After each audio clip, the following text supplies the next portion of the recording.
Hi, this is Joe Satriani, and you're watching loudguitars.com.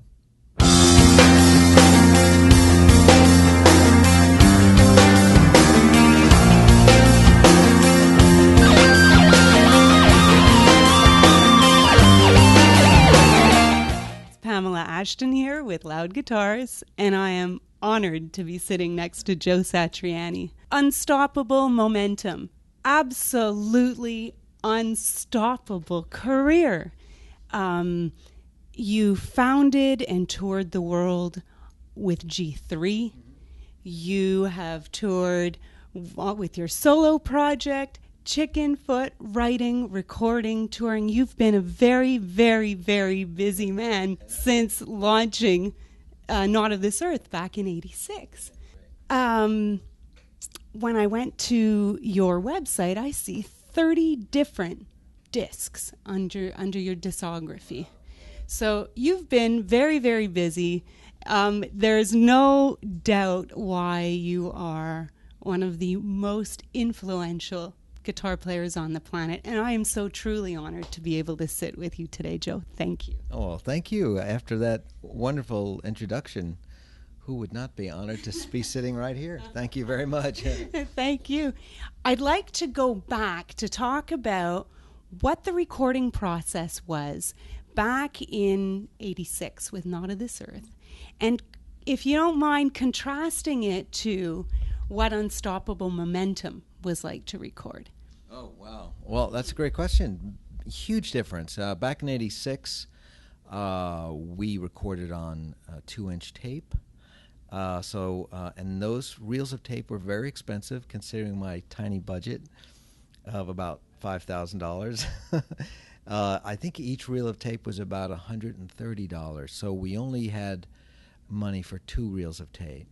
So there were actually 2 other songs recorded for that record that had to get erased to make room for 2 other ideas that I had that I thought was better. That's how restrictive it was. And of course, editing was very destructive because you had to do it with a razor blade. And then mixed down, when we were mixing the record, it was done completely analog, so there was no automation. So any move you made, you'd have to repeat it physically. So that meant the 2 of us, myself and my engineer co-producer, John Kunaberti, would have our arms spread across each other on the desk, trying to remember all of the complex moves. And if you messed up one thing, you'd have to do it again. So very often you would mix in segments. You'd go 4 bars or 8 bars or 16. You'd mix that area. You'd take that little piece of mixed tape, you'd cut it, and you'd hang it on the coat rack or something because the reels were expensive as well. And then you'd mix the next section, and then eventually you'd tape them all together. It's crazy when I think about it. But it makes you make decisions, artistic decisions, right then and there, and stick with them and never go back. Contrasting to Unstoppable Momentum, I've got a studio in my house that's far more complex than the Pro Studio we had in '86. And of course, using Pro Tools, there's non-destructive editing. You can edit over and over again for the rest of your career, and the sound is exactly the same. That gives you sort of like carte blanche to try out any idea, but you still, if you want to get your record out, you'd still have to have a schedule. So discipline's very important. But I think we are able to walk into the studio with more possibilities, more songs. We're more flexible to try out different ideas. The craziest idea can be entertained because, once again, the recording and the editing is non-destructive. You won't ruin your one piece of tape like it was back in '86. And I think ultimately the fans benefit from this. Absolutely. Now, how does a song evolve for you? How does it start? Well, sometimes a song comes all at once. I get sort of a inspiration and a vision, and maybe even some technical innovation comes to mind as I go to play it for the first time. Sometimes I get just the smallest little crystal of the idea, and it might be more of a feeling about the subject I'm writing about, maybe an experience with a person or something like that.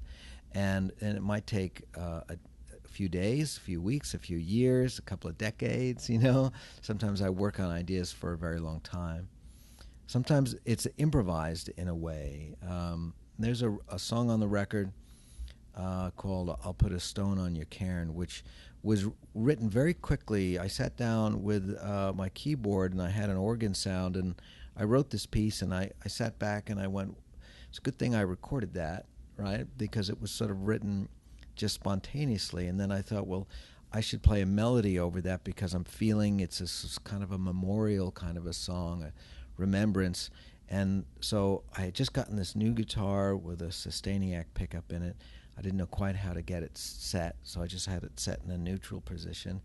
And I played this melody, and I played it just once, and I sat back and I listened to it, and I said, well, that's perfect. I know what this song is bringing out of me, or what's coming out of me and how I represented it and what it should be about. Now, for the next 12 months, I didn't change the organ or the guitar performance, but what I did do is I tried every kind of orchestral arrangement around it to see if I could come up with something that would bring out the sense that you're honoring a memory. And that, to me, took a very long time to get right.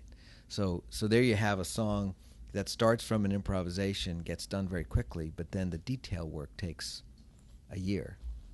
One of the things that has always fascinated me is how you go about naming your songs. So, of course, I did some homework, and I tried to see if I could find out exactly what it is. And then I learned about this cloak that you referred to in terms of the lyriclessness of some of the music, and how on this particular record you had working titles so that you wouldn't necessarily taint the musicians with what your vision of the song was, and allow them to come through. At what point in your career were you able to let go? Because when I feel something so strongly, I want somebody to understand everything that I'm feeling, and I would imagine you might be paternal about a song and want them to share the same vision, so you enthusiastically share.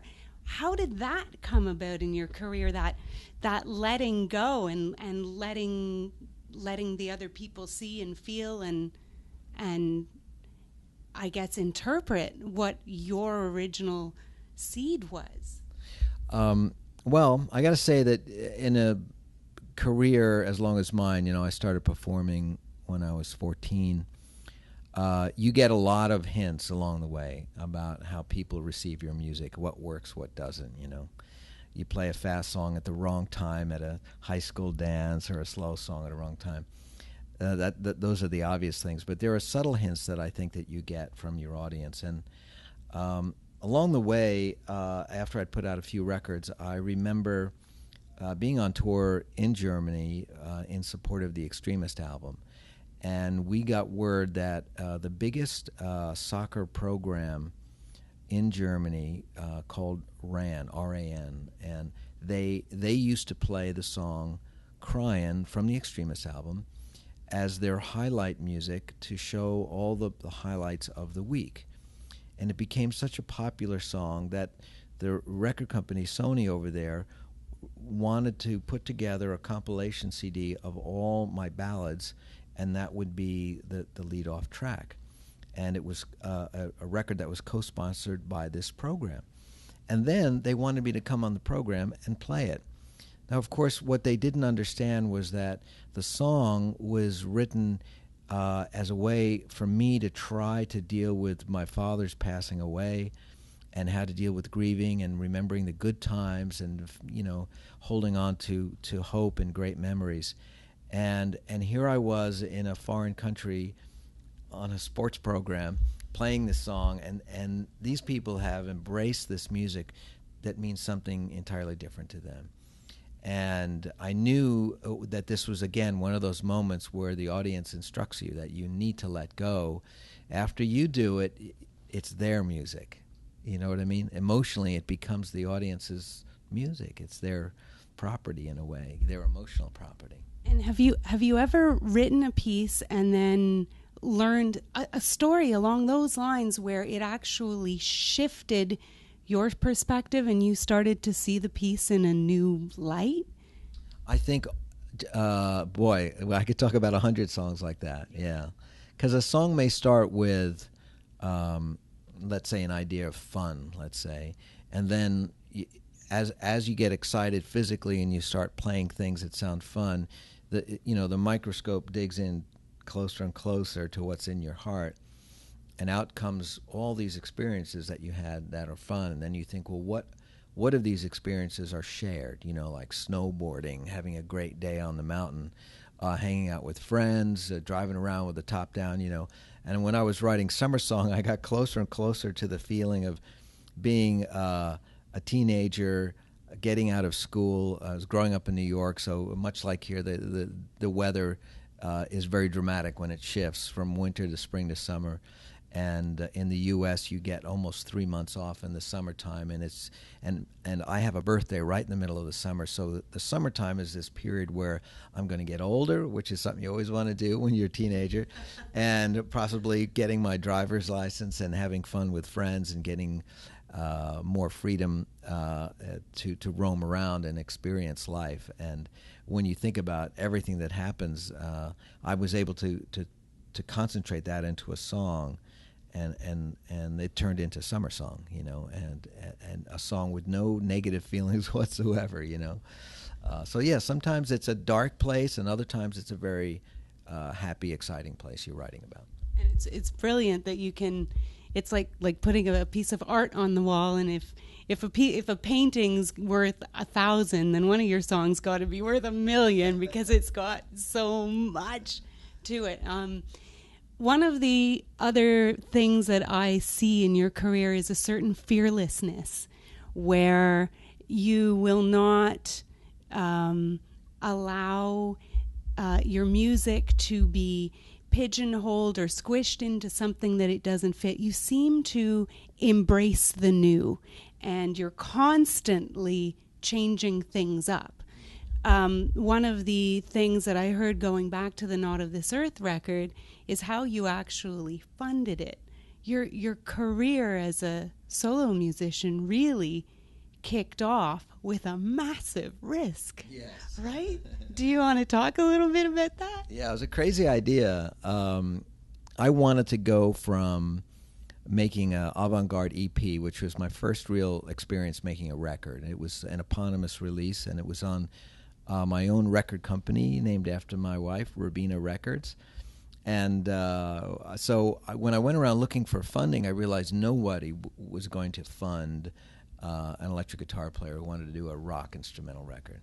So coincidentally, at the same week that I was getting turned down by everybody for funding, I received in the mail a credit card with my name on it and some checks already written out saying, you've been selected because of your good credit. Of course, I didn't have any, but and they wanted me. This is back in the 80s, so I think the interest rate was 19 or 20%. It was terrible. But I thought, well, what if I could prepay everybody, the engineer in the studio? Would they give me a deal? And in fact, they would. That's all they wanted was money. So I basically wrote about $4,000 worth of checks and in one day, and got the record started. It took me about a year and a half to get it released by Relativity Records, and I was saved only by taking a gig with another local band, a band called the Greg Kinn Band. They were a great rock and roll band, very different from what was on Not of This Earth, but I'd known the guys for quite a while in the San Francisco Bay Area, and I actually really did have a good time with them. But working with them actually allowed me to pay off the credit card in the nick of time. I mean, I was like 4 days away from having the account go completely delinquent, and so I wouldn't recommend it to anybody else. But it was a chance I took, and it reminded me that sometimes you really do have to take some crazy risks to get a dream off the ground. And G3, that was thinking way outside the box. Nobody did that either. I mean, people had this preconceived notion of competition instead of a celebration of what our differences and how we can sound, and look at all the people that want to come and celebrate and have a great night. So again, this fearlessness. And now this record, you changed things up, new musicians. Yeah. And what brought you to Marco and Brian? Well, the live show is a very interesting event in a musician's life, especially someone like mine. In the very beginning, I started this process of recording either on my own or with a recording group. And then when I went out live, I would take out a different group of people. As I developed a catalog, it became more important to me to handpick the live band, because they were not only representing the new album, but the catalog as well. And so when I was putting together the idea of doing Unstoppable Momentum, I thought this is a good idea to not only, look ahead and say I'm going to be using a different live band, but that gave me the freedom to pick a studio band that was also different. So in the studio, what's the same as the live band is Mike Keneally, of course. He's playing keyboards in both outfits, and but in the studio position of drummer and bass, we have a very big shift. Vinny Colaiuta and Chris Chaney are playing on the album, and then as it turned out, Marco and Brian wound up being available, and they wound up being really great choices, because I think they can relate to the entire catalog as well as interpreting the stuff that Vinny and Chris have done for the new record. And the tour's just been an explosion of good times, I'll tell you that much. You'll see that tonight. I can't wait. I'm so looking forward to it. I'd like to thank you so very much for taking the time to sit with us. I look forward to doing it again. I got more questions. Okay. I thank you so much, Joe. Thank you. This is Pam with Loud Guitars, signing out.